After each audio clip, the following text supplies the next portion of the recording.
Okay, so let's continue the discussion for mathematics of investment. So after this discussion, we will be having your examination through online, of course. Okay, so our topic for today is all about simple annuities. So what is simple annuity? When we say simple annuity, it is a sequence of periodic payments made at a regular interval of time, usually monthly, semi-annually, quarterly, or annually, in order to pay a loan or create a fund. Annuities are grouped into two types, namely annuity certain and contingent annuity. One type of annuity certain is simple annuities. Simple annuities are classified as ordinary, annuity due, and deferred annuity. Okay, so when we say annuity, if you want to make a loan or you want to create a fund, so you must know how and what is all about annuity. Okay, so when we say annuities, sequence of periodic payments. Okay, so before we proceed to the formula, so let's define terms that are usually related to annuity. Okay, so when we say payment interval, it is the time between consecutive payments of annuity. So pwede siyang monthly, pwede siyang semi-annually, or pwedeng annually. Now we have periodic payment. So amount paid during each installment period. So magkano ang binabayadan kada buwan, sa loob ng 2 buwan, or semi-annually, or annually. Okay? So magkano yung binabayadan? That is periodic payment. And when we say term of annuity, the time from the beginning of the first payment interval to the end of the last payment interval. Ito naman, gaano mo katagal babayadan ng inyong loan, or gaano katagal para makapag-create ka ng inyong pondo or fund. Okay? And then when we say ordinary annuity, an annuity whose periodic payments are scheduled at the end of each payment interval. So in this case, we are going to focus on ordinary annuity. Okay? So let's have the amount and the present value of ordinary annuity. Ano ba yung pinagkaiba ng amount saka sa present value? When we say amount, usually it's denoted by S. It is the sum of the values of all periodic payments at the end of the term. Kabuuan ng buong pondo pagkatapos ng buong termino. Okay?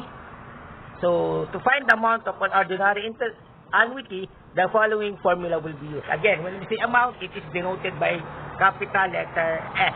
Okay? So, this is the formula. S equals R times 1 plus I raised to N minus 1 all over I. Okay? So, wherein we have R is equal to periodic payment. Okay? As we all know, paano ba kukuhanin ng I? That is R over M. Same as the last discussion, R over M. And then when we say N, that is T times M. Okay? So that is the formula that you are going to use. Okay? So again, that will be S equals R, parenthesis 1 plus I raised to N minus 1 all over I. So how to solve? Just follow the PEMDAS. 1 plus I equals raised to N equals minus 1 equals divided by I equals and then times the R. That will be your amount. Okay, so PEMDAS rule. Okay, or you can simply directly substitute all the given on your calculator. Again, R is the periodic payment. So to define the I, R over M. To define the N, T over M. Okay, so how about for the present value? When we say present value, it is usually denoted by A. When we say amount, it is denoted by F. When we say present value, it is denoted by capital letter A. Now, when we say present value, it is the sum of present values of all the payments at the end of the term. To find the present value of an ordinary annuity, the following formula will be used.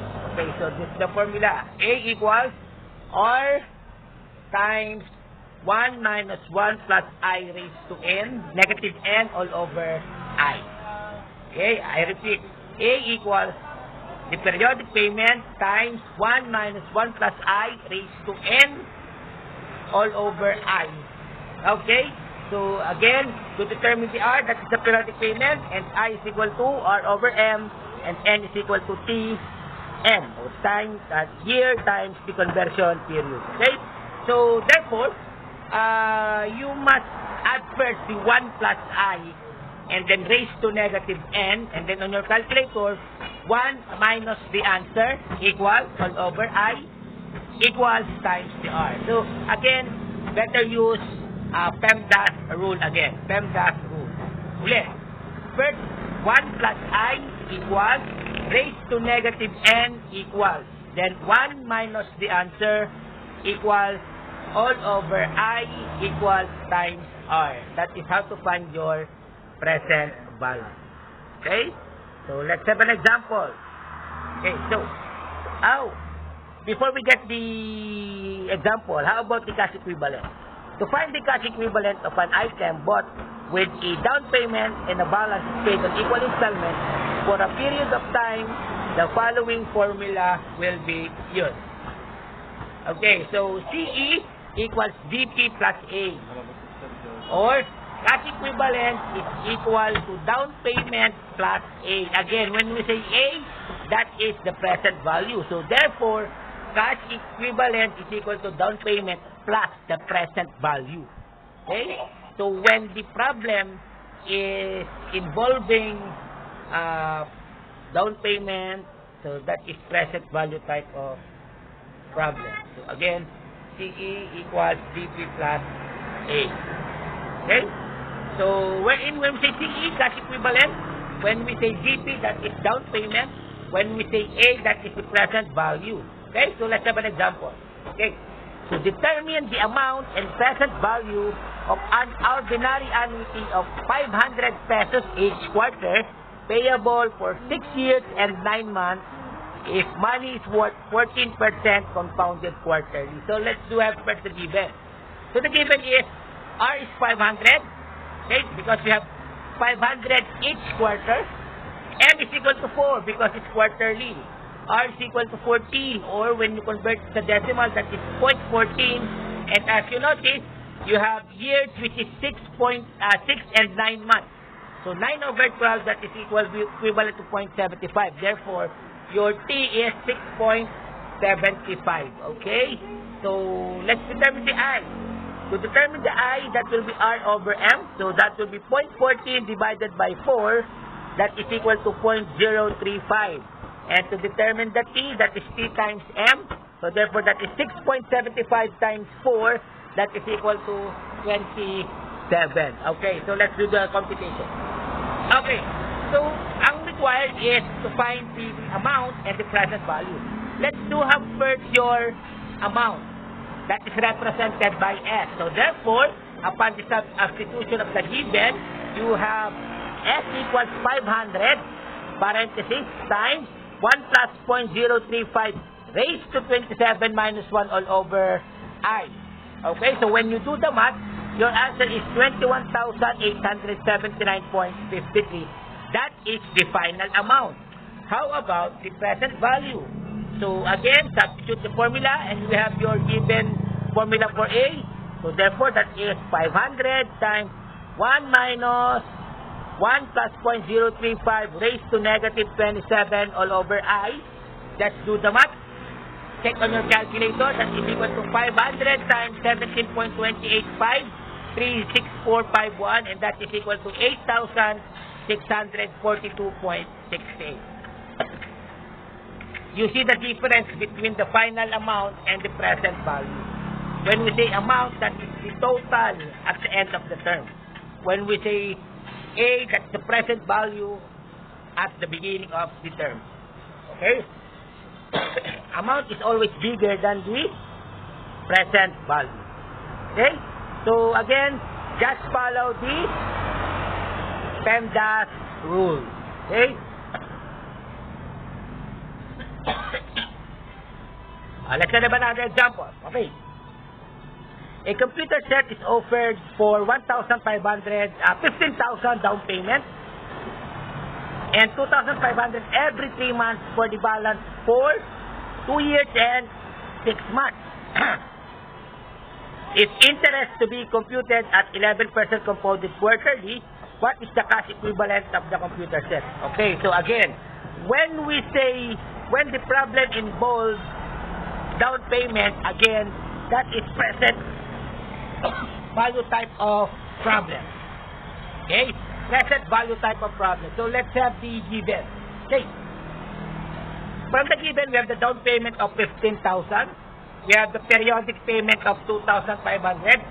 M is equal to 4 quarterly. R is equal to, some psychological error, but that's R is equal to 0.11. And that is T equals 2.5. Okay, so R is 0.11. Okay? Next. R is equal to 0.11 R over M. 0.11 divided by 4, that is 0.0275. And N is equal to Tm, that is 4 times 2.5, that will give you 10. Okay, so let's have the computation. So required is cash equivalent or CE. So therefore, formula is CE equals GP plus P. Diba? CE equals GP plus P. Or the formula for P is R times 1 minus 1 plus I raised to negative M times divided by I. So let's substitute on the given CE or cost equivalent is 15,000. R is 25. So therefore that will be substitute. So 1 minus 1 plus 0.275 raised to negative 10 all over 0.0275. Okay, so follow the PEMDAS rule. So your answer is cash equivalent is equal to 36,600.19. So dash the cash equivalent of the computer said is 36,000.19. You can check on your calculator regarding our solution. Just follow the PEMDAS rule or you can directly substitute it on your calculator. So the answer is cash equivalent is 36,600.19. Okay? So another example. Mr. X deposits 1,250 every end of 6 months in an account paying 6.5 interest compounded semi-annually. What amount is in the account at the end of 5 years? So from the given, what amount? So which is a amount type of problem. Okay? So this is the given. R is equal to 1,250. M equals 2. R is equal to 6.5%. Or 0.065 and T is equal to 5.